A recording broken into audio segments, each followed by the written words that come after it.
bab 65 dari buku Kerinduan Segala Zaman, dengan judul Bait Suci Dibersihkan Lagi.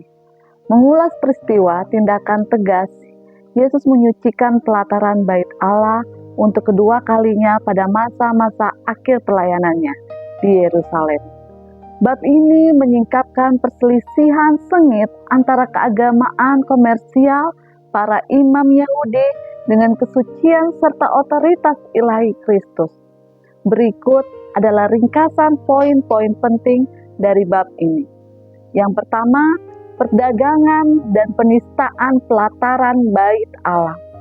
3 tahun setelah pembersihan bait Allah yang pertama pada awal pelayanannya, Yesus mendapati pelataran bait Allah di Yerusalem telah kembali dijadikan tempat perdagangan yang penuh dengan ketamakan.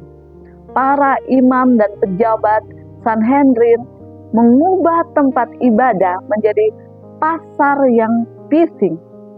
Eksploitas persembahan para imam dan penukar uang menetapkan harga sewa pelataran yang sangat tinggi, mengambil keuntungan dari pemerasan hewan kurban, serta memeras para peziarah yang datang dari jauh. Hilangnya keheningan ibadah. Pelataran yang seharusnya menjadi tempat berdoa dan merenungkan kebaikan Allah berubah menjadi tempat transaksi yang penuh teriakan tawar-menawar dan bau hewan kurban. Poin kedua, otoritas ilahi Kristus dan ketakutan para pedagang. Yesus berdiri di pelataran bait Allah dengan wibawa ilahi yang memancar kuat dari wajahnya. Pandangannya yang tajam menembus ketamakan dan kejahatan hati para pedagang serta memimpin agama, sama seperti 3 tahun sebelumnya. Yesus mengusir para penukar uang, mengembalikan meja-meja mereka, dan membebaskan hewan-hewan kurban sambil memproklamasikan, ada tertulis, rumahku adalah rumah doa, tetapi kamu menjadikannya sarang penyamuk. Rasa takut yang luar biasa menguasai para pedagang, imam dan penguasa. Wibawa Kristus melumpuhkan niat perlawanan mereka, sehingga mereka lari berhamburan keluar dari kompleks bait Allah, meninggalkan harta dan perdagangan mereka. Poin ketiga, pemulihan bait Allah menjadi tempat kesembuhan dan kasih.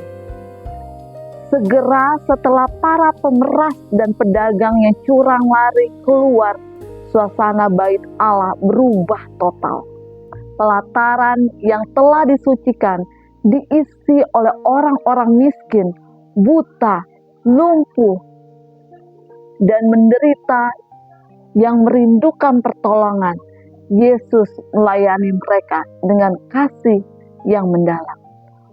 Mujizat kesembuhan.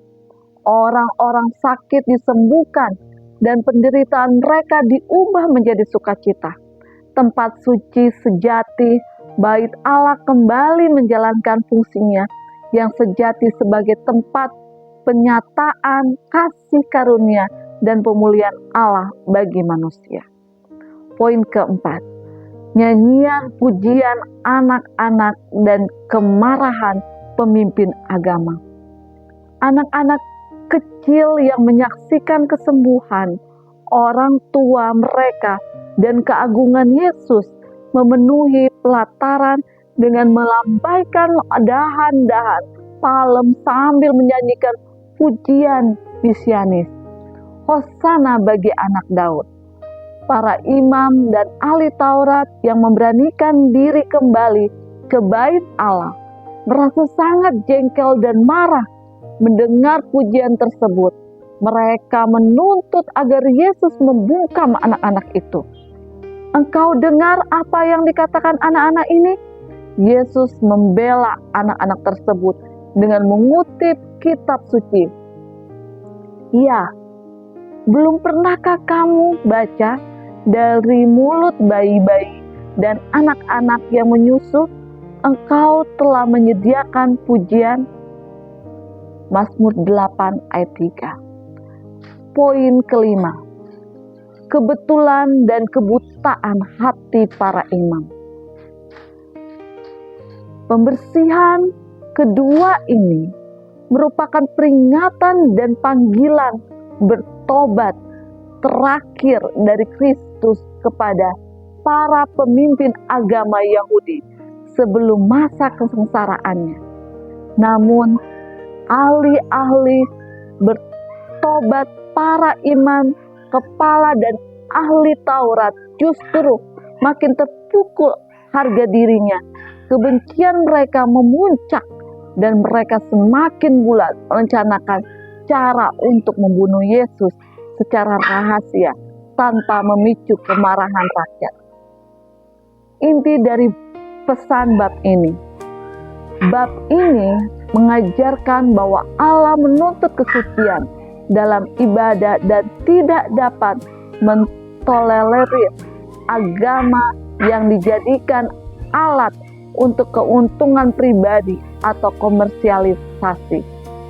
Ellen G. White menekankan bahwa Kristus hadir untuk menyucikan bait suci hati manusia dari ketamakan dan dosa, serta memulihkannya menjadi tempat kediaman Roh Kudus yang dipenuhi oleh kasih, doa, dan pujian yang tulus. Tuhan memberkati.